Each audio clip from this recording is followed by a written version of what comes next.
മറ്റുള്ളവരോട് സ്നേഹവും കരുണയും ഉണ്ടാവുന്നത് നല്ലതാണെന്നാണ് ശാസ്ത്രങ്ങൾ നമ്മളെ പഠിപ്പിക്കുന്നത്.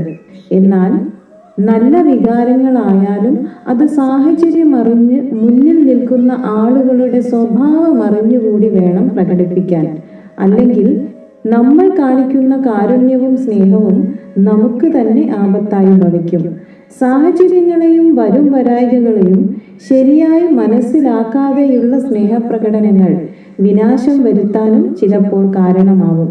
മഹാഭാരത യുദ്ധത്തിന്റെ ആരംഭത്തിൽ ശത്രു സൈന്യത്തിന്റെ ശക്തി അറിയാൻ ചെന്ന അർജുനൻ കാണുന്നത് തനിക്കെതിരെ യുദ്ധം ചെയ്യുന്ന മിക്കവാറും ആളുകളും താൻ സ്നേഹിക്കുകയും ആദരിക്കുകയും ചെയ്യുന്നവരാണ് എന്ന സത്യമാണ്. അവരോട് യുദ്ധം ചെയ്താൽ അവരെ എല്ലാം വധിക്കേണ്ടി വരും. അത് താൻ ചെയ്യുന്നത് ധർമ്മത്തിനെതിരല്ലേ? അതിനാൽ താൻ യുദ്ധത്തിൽ നിന്ന് പിന്മാറുന്നതല്ലേ നല്ലത് എന്ന് ചോദിച്ച അർജുനനോട് കൃഷ്ണൻ പറയുന്നുണ്ട്, സാഹചര്യങ്ങളെ വേണ്ട രീതിയിൽ മനസ്സിലാക്കാതെ വികാരാവേശം കാണിക്കരുത് എന്ന്.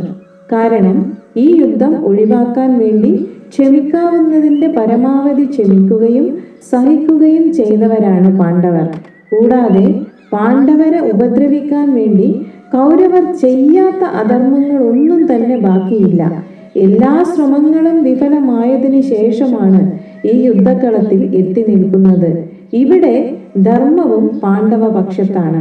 അപ്പോൾ കൗരവരുടെ കൂടെ നിൽക്കുന്നവരെല്ലാം അധർമ്മപക്ഷത്താണ്. അധർമ്മത്തിന്റെ കൂടെ നിൽക്കുന്നത് ആരായാലും യുദ്ധക്കളത്തിൽ ക്ഷമയുടെ ആവശ്യമില്ല. കാരണം ഇപ്പോൾ അവരോട് ക്ഷമ കാണിച്ചാൽ അത് ക്ഷമയായല്ല, പകരം അർജുനന്റെ പരാജയവും പിന്തിരിഞ്ഞോട്ടവും ഒക്കെയായി മാത്രമേ കൗരവർ കാണുകയുള്ളൂ.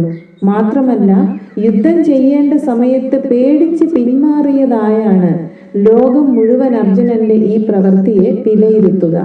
അതിനാൽ സാഹചര്യം നോക്കാതെ മനസ്സിലേക്ക് കടന്നു വരുന്ന കാരുണ്യം എന്ന ഭാവം നമ്മുടെ ദൗർബല്യം അല്ലെങ്കിൽ കഴിവുകേടാണ്.